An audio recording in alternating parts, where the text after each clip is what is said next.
1990 graduate of Bowie State University in Bowie, Maryland, with a bachelor's degree in business management. He was a distinguished military graduate and earned a regular commission through the Bowie State ROTC program. He served for 2 years as a field artillery officer and the remaining 21 years as a logistics officer.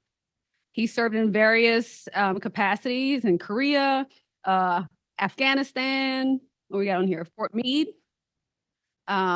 And then his last assignment was in Fort Sam Houston, correct? Texas. All right. In July 2016, Lieutenant Colonel Daniels was hired as the Senior Army Instructor for the historic Paul Laurence Dunbar Senior High School in Washington, D.C.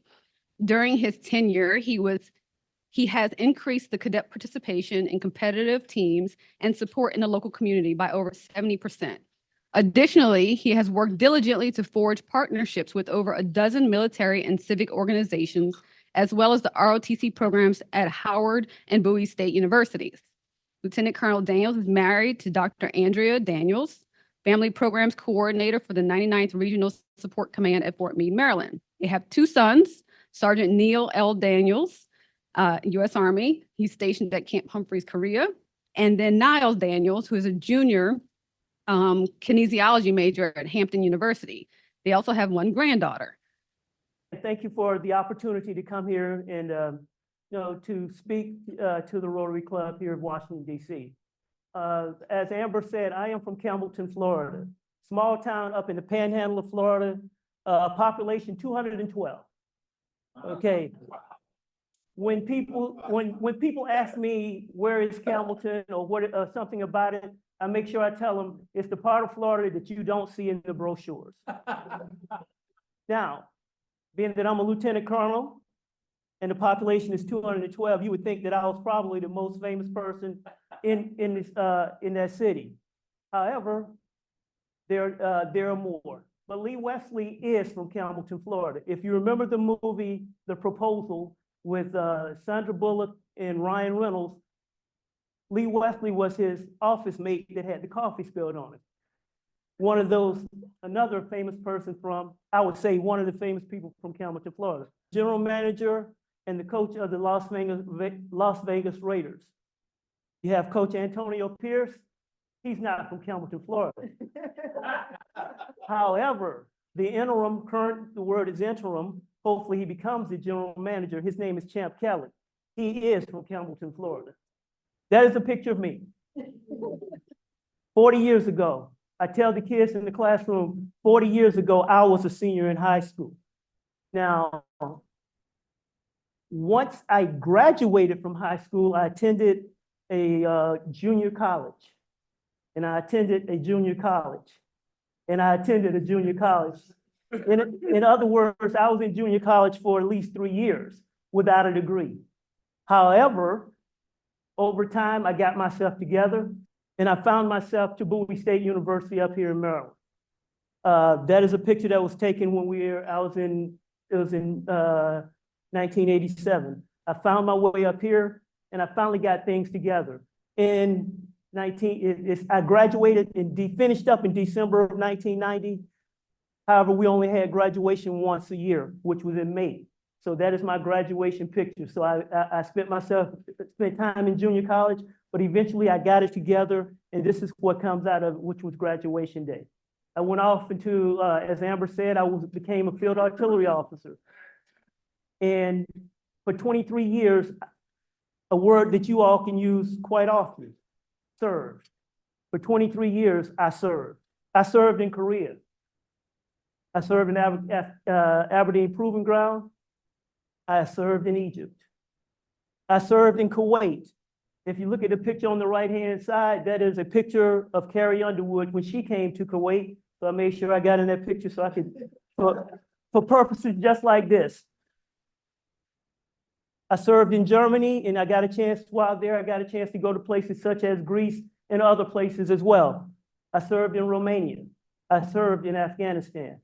That's a picture of me as we're getting ready to go out to do a patrol, go out to the warehouses.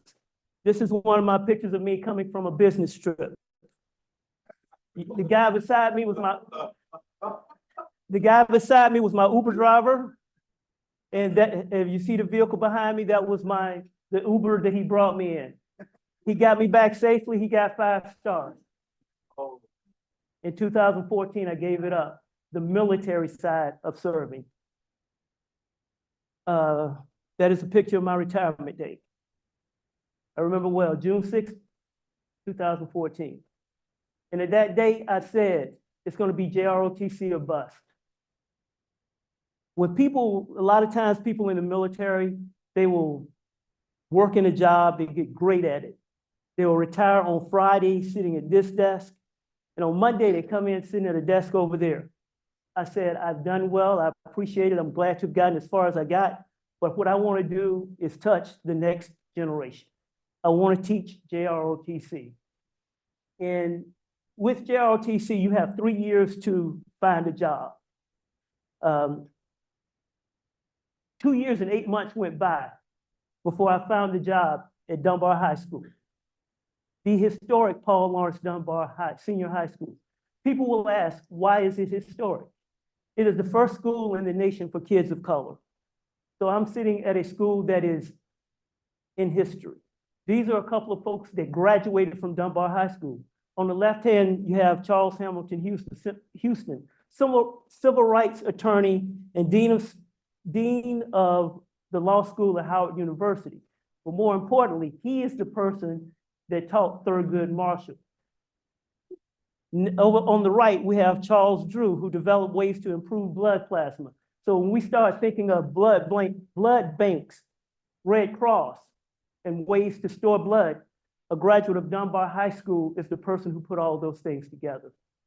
So when I look at it, what I really enjoy is the fact that it is a military, a place with military history as well. The first African-American general officer, General Benjamin O. Davis, Sr., is a graduate of Dunbar High School. Also, Wesley Brown, the first African-American to graduate from the United States Naval Academy.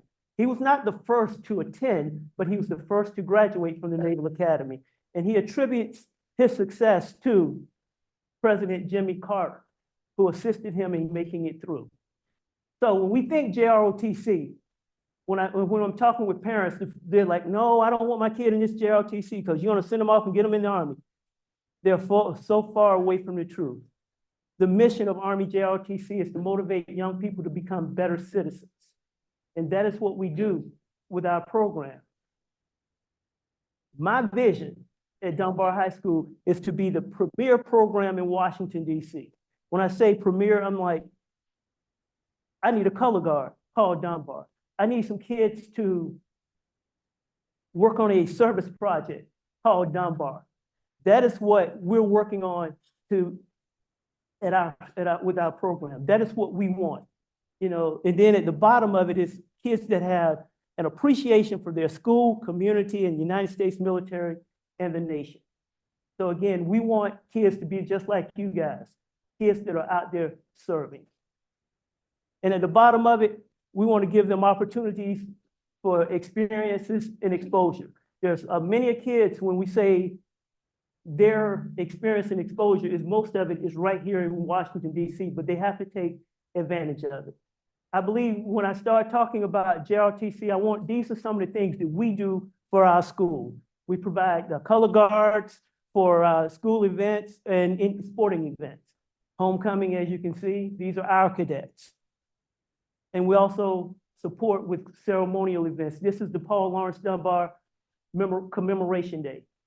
One of our events here with our cadets here, which is our JROTC family breakfast. Some of the things that we do. Annually, we have a requirement in JROTC. All JROTC programs have a requirement to do a service learning project. That is where the kids take charge of that particular event. They do all the coordinating, well, they're supposed to. They do all the coordinating with our different partners. They coordinate with the school for places for us to be able to have the event. This was a coat drive here. This was our most recent coat drive where we gave away over 220 coats. Another part of the coat drive. Now, When I say collaborations, in the bio that was read, we have numerous organizations. We're getting ready to show you some of the pictures, just a couple of the snippets of the different organizations that we participate with or collaborate with. That picture right there are all the different organizations or people from the various organizations that provided coats for the coat drive that we just had. We work with the VFW. We work with the Daughters of the American Revolution. This is one of those pictures of their cornerstone ceremony. The Daughters again with a breakfast where we supported with the breakfast for the homeless veterans. And again with the Daughters where we did a tree planting event at Rock Creek Park. Another organization, we work with the Daughters. We also work with the Sons of the American Revolution as well. And this is one of the events that they had that we were part of also. Disabled American Veterans, we support their events. That was their Veterans Day event. We also supported their Memorial Day event. The Military Order of the Cootie, is another organization that we support, and we were there to support them with their dinner on this particular event. National Association of Black Veterans is an event that organization that we support, as well as the National Honor Flight, whereas we have veterans that come to the Washington, D.C. area to see the monuments. And these are veterans from World War II, Korea, and Vietnam. And this particular gentleman here was actually a veteran of all three of those wars. We support the Wreaths Across America. Last month, we were up at the Soldiers and Airmen's cemetery for that. 19th Street Baptist Church is another organization that calls on us from time to time to support them. The Department of Employment Services, another organization. These are some organizations right here in DC, like I stated, that when they look for a JROTC program, they're calling us. So with the vision that I was having, it's starting to come to fruition. Prince Hall Masons, that is our cadets out front in their event. And that is our cadets with them again for their Black History Month program. We support Washington, D.C., the MLK. These are our kids last year for the MLK parade. We already signed up for it. We'll be in that parade again here in a little over a week. DCSAA, that is District of Columbia State Athletic Association for the championship games. The director calls only one school for football and basketball. Oh, there's a picture of the football.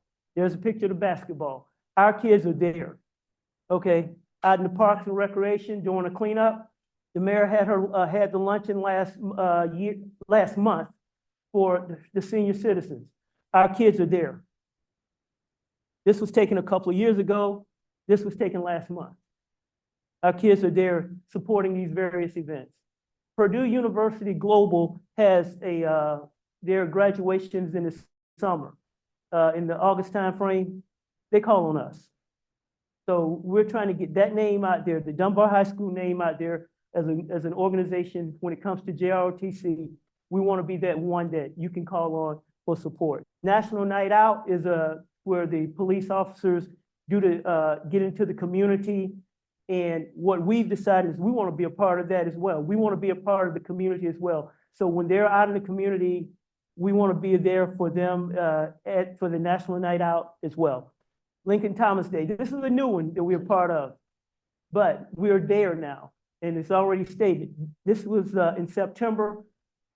Next September, you can expect us to be there as part of it again. The National Women's Half Marathon. These are our kids out there waiting for, as the runners come by, our kids are out there supporting. But by the way, I'm glad you mentioned that. It's an early morning. This is a Sunday morning where kids have to be in place, not getting there, but in place by 6 o'clock in the morning. So this says it's a special group of kids that we're working with as well. The Army 10 Miler, those are our kids. Yeah, we're there. The Black School Educators Conference, we were there for that. Special Olympics, that is a collaboration between Dunbar High School, the Washington Wizards, and the Special Olympics. We're there to support that because normally it's held at Dunbar High School. Delta Days in the U.S. Capitol, we're there for them. As a matter of fact, I kid you not, today I got a phone call asking, are we available for March 9th? We're there. Our kids get a chance to see folks that we may call important or with high profile. And that's where it comes into the experience and exposure that I mentioned earlier. We want them to see people and be around those people as often as we can. Slide, please. Of course, they get a chance to be around our mayor. This was a couple years ago where they got a chance to meet Montel Williams, chair of the Democratic National Committee, Donna Brazil, for historians, part of President Clinton's presidential campaign. Reverend Al, Benjamin Chavis, who marched with Dr. King. The lady in the middle, second from the left, she was the first African-American to graduate from the United States Military Academy, Major Pat Locke, African-American female. Our own Secretary of Education, the Honorable Miguel Cardona. Again, they called us, okay? Miss USA, the Sergeant Major of the Army, our kids got a chance to meet him last year. DC Attorney General, District Court Chief Judge of DC Court of Appeals. And this was taken last month. This was taken last month where they got a chance to meet Jay Leno.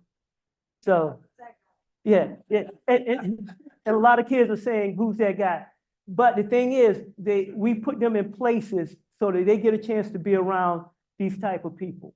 So that is why do I do what I do? Right there. That's why I do it. College and career ready young people. Of those 7 up there, 5 are in college, 1 is working, and the other one is getting ready to go off into the military next month. That's why I do it. What are your questions? Thank you very much. Very, very interesting program. 3 quick questions. What percentage of the school population is part of the JROTC? What percentage of them actually go into the military?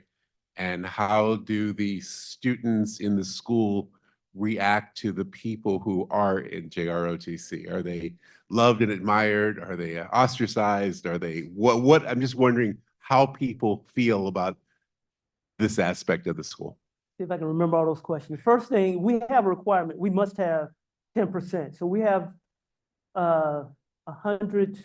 We have right around 1,000, a little over 1,000 students at Dunbar High School. So we have to have at least 100 of those students. We have more than that because we have broken down into 2 semesters. We currently have right at 100 now. We'll probably have right about 100 once we get into the 2nd semester. And we go into the military. Now, the thing about JROTC, I would say within the program, we probably get about a good 3 to 4 per year. But it goes back to that last question. How do kids feel about it? It takes a strong kid to be in JROTC. It takes a strong kid because peer pressure is rough out there. I'll use that word. It's rough. And their buddies laugh at them because they have to wear the uniform. But I constantly tell them, get comfortable being uncomfortable. Because that's life. Get comfortable being uncomfortable. Yeah. Because that's the way it's going to be. The strange part is, if you've been in the military, you understand that the longer you're in JROTC, if you decide to go into the military, you have promotions that you can get. So instead of coming in as an E1, if you go in enlisted, you can come in as an E2 or an E3. So what they're doing is missing out on opportunities because they're a little, they don't want to get uncomfortable. So that's what happens with them. So they don't want to take those chances, go out and do those things. Yet they find themselves at the last minute. I don't know what I'm going to do after high school. And the next thing you know, I'm going into the military as an E1 instead of an E3, which is the difference at this level between $150 to $400 difference. My question is more of a forward-looking question. the young folks are involved in a lot of things, thanks to you. I'm curious, is there some type of experience or development area, something that you are focused on, wishful in terms of what else that want those kids to get experience with that, going forward in the future? Because they're already involved in lots of things. That is a great question, ma'am. Yeah, the way I look at it, ma'am, is I just keep going. Whenever that opportunity comes up, we just take it, because I think word is getting out. The word is getting out, and one of the things, as the word we use, we were using in the car over here, is synonymous. When we talk about service, we want Dunbar and service to be synonymous. There are JROTC programs around the city. They're good at marching and they're good at all these different things. Mine is community service. Mine is community service, because the kids that are in JROTC or in high school in general, you need 100 hours of community service. The way I look at them is, look, I'm trying to get you in JROTC. I need you in JROTC. You sure you don't want to come? Hey, we got community service. I will guarantee you, of those 100 hours of community service, a year and a half, you're done. I promise you that. Because there's really Saturdays, Sundays, we're out in the community and we're getting it done. So that's the way we look at it. So my thing is, any opportunity, let us know and we're going to be there. Now, the thing is that after a while, our falls are quite busy, but our springs, we can make time there. Thank you for the fantastic and phenomenal journey you took us through on the JROTC at Dunbar. My question is, you've done such wonderful things. If there's one thing you would like to enhance or do it something differently, what would that be? I'm glad you asked that, and I have an answer for that one. I want the kids to understand their history of their school with regards to the school itself, but JROTC and what the folks before them have done. I only put up 2. I mean, we got the first African American to graduate from the Naval Academy. We also had the second to graduate from the Naval Academy.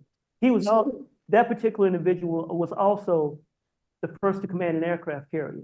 So folks that know their history during the fall of Vietnam, of Saigon, where they had the aircraft carrier where the helicopters were being pushed off. Anybody remember that? Mm-hmm. He was the one who gave the command to push those helicopters off. So the South Vietnamese major could land his plane on that aircraft carrier with his family. The first African-American lead troops in the World War I, first Tuskegee Airmen to shoot down a jet-powered plane. I got one more. I got plenty more. Let me get one more in there. Brown.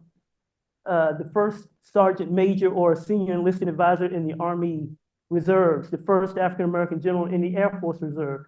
We got the first African-American to get 1 star. In the Army, we have the first one to get 2 stars. So there are numbers, but I don't want it to go in one ear and out the other.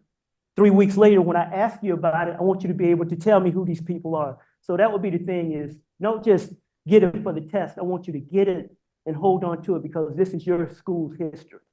Congratulations for all the wonderful work that you do with the youth. A question that I have for you is, where do you get support, financial support for all the activities that you do? Because I notice all those uniforms that the youth, the young people are wearing. I am sure that there is quite a cost to what you do. So could you tell us a bit how you manage? Well, with uniforms, they're given to us from DCPS. So like the camouflage uniform or the uniform, the Class A uniform that looks like a suit, those come from DCPS.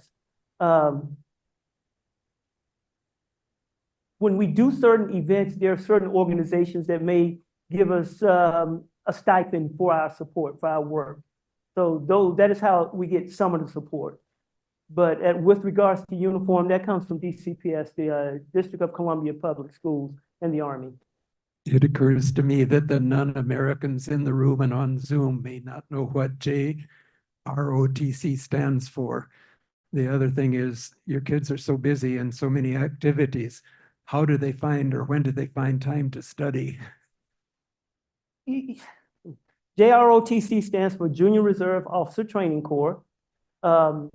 If we drop the J, it becomes Reserve Officer Training Corps.